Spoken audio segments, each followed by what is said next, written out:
Friends, आज हम biology का chapter fundamental unit of life में प्लांट सेल एनिमल सेल्स के बारे में पढ़ेंगे। तो एनिमल सेल्स की अगर मैं बात करूं, in previous class you know that cell is the basic unit of life. In animal cell is combined to form tissue and tissue combined to form organ and then organ system. Similarly in plant cells में जो plant होता है उसका basic unit plant cells होता है। For example जैसे roots हैं, stem है, लीव्स है, उन सब का जो बेसिक यूनिट है वो क्या है? Plant cell. स्टूडेंट यहाँ पे एक डायग्राम मैं आपको दिखा रहा हूँ।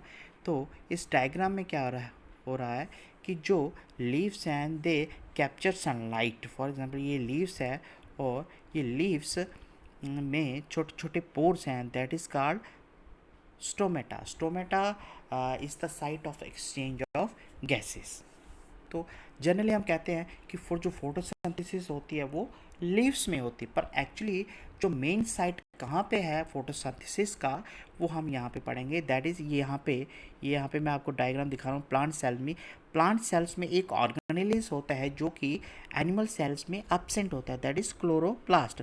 Chloroplast contains chlorophyll pigments present on the thylakoid membranes. These chlorophyll pigments capture sunlight. ये क्या काम करते हैं? सनलाइट को कैप्चर करते हैं and they will convert carbon dioxide water into glucose and oxygen molecules. ये क्या काम करते हैं? ये कार्बन डाइऑक्साइड वाटर को कंबाइन करके ये कन्वर्ट कर देते हैं ग्लूकोज में, जिसको हम कहते हैं फोटोसिंथेसिस। और they are also called autotrophs. Autotrophs means they can make their own food with the help of carbon dioxide, water and sunlight, and they will release oxygen, है ना। तो नेक्स्ट स्लाइड्स में आपको मैं प्लांट सेल्स के बारे में बताऊंगा। यहाँ पे प्लांट सेल, ये है प्लांट सेल्स और ये है एनिमल सेल्स। सबसे पहले हम बात करते हैं प्लांट सेल की। स्टूडेंट्स, प्लांट सेल्स में अगर मैं बात करूं तो ये जो सारे के सारे इनसाइड द सेल हैं इनको हम स्टूडेंट्स कहते हैं ऑर्गेनेलीज। इनको क्या कहते हैं? ऑर्गेनेलीज। और ये ऑर्गेनेलीज एक्चुअली सेलुलर कंपोनेंट होते हैं और इनको हम मेटाबॉलिक मशीनरी भी कहते हैं। अब ये मेटाबॉलिक मशीनरी क्या होती है? फॉर एग्जांपल ये जो ऑर्गेनेलीज हैं दे प्रोवाइड एनर्जी प्रोवाइड करते हैं सेल्स को। Essential substance for example protein से इनको सिंथेसाइज करते हैं, सेल्स की डिटॉक्सिफाई करते हैं कुछ ऑर्गेनेलीज। तो ये सारे ऑर्गेनेलीज कुछ ना कुछ इम्पॉर्टेंट प्ले रोल करते हैं। अगर मैं शुरू से बात करूं तो सबसे पहले जो इसकी जो सबसे आउटर वॉल है दैट इज़ सेल मेम्ब्रेन। ये जो सेल मेम्ब्रेन है ये सबसे आउटर वॉल है। सेल वॉल के बाद आती है student cell membrane. Cell wall के बाद सेल मेम्ब्रेन, जो आप इनसाइड ये देख रहे हो दैट इज सेल मेम्ब्रेन। अब सेल मेम्ब्रेन के बाद जो ये वाला पोर्शन है सारा, जिसमें सारे ऑर्गेनेलीज प्रेजेंट हैं, that is cytoplasm. Cytoplasm is liquid like substances present mainly present mainly between the cell membrane and nucleus और सेल मेम्ब्रेन के बीच में जो स्पेस रहती है, जो एरिया रहता है, दैट इज साइटोप्लाज्म। और इस साइटोप्लाज्म में सारे ऑर्गेनेलीज प्रेजेंट रहते हैं and they are mainly composed of water, organic and inorganic compound. अब मैं बात करूं यहाँ से, that is Golgi apparatus, vacuum membrane, chloroplast. ये जो क्लोरोप्लास्ट जो मैंने आपको बताया that is the main organelles of the plant cells because they capture sunlight and convert into glucose molecules and they will release um, oxygen molecule. इसके बाद अगर मैं बात करूं organelles, ribosomes they play important role in protein synthesis. अब उसके बाद है एंडोप्लाज्मिक रेटिकुलम, जिसको हम कहते हैं, ये एंडोप्लाज्मिक रेटिकुलम है स्टूडेंट। ये endoplasmic reticulums are two types, smooth endoplasmic reticulums and rough endoplasmic reticulums. अब रफ एंडोप्लाज्मिक रेटिकुलम हम इसे इसलिए कहते हैं क्योंकि इनकी सरफेस के ऊपर राइबोसोम्स प्रेजेंट होते हैं and they appears to be rough, इसलिए वो रफ दिखाई देते हैं। और स्मूथ एंडोप्लाज्मिक रेटिकुलम्स के ऊपर कोई राइबोसोम्स नहीं होता, इसलिए हम इसको स्मूथ एंडोप्लाज्मिक रेटिकुलम्स कहते हैं। जो रफ एंडोप्लाज्मिक रेटिकुलम्स है they take part in protein synthesis, और जो स्मूथ एंडोप्लाज्मिक रेटिकुलम्स है they are associated with the production of lipids, steroids and also responsible for the detoxifying the cell। अब इसके centre में न्यूक्लियस है, nucleus में genetic material present रहता है ना। तो ये यहाँ पे माइटोकॉन्ड्रिया है, माइटोकॉन्ड्रिया एटीपी मॉलिक्यूल को जनरेट करता है, यानी they are the energy source of the cell. Cells को जो एनर्जी प्रोवाइड करता है वो माइटोकॉन्ड्रिया है।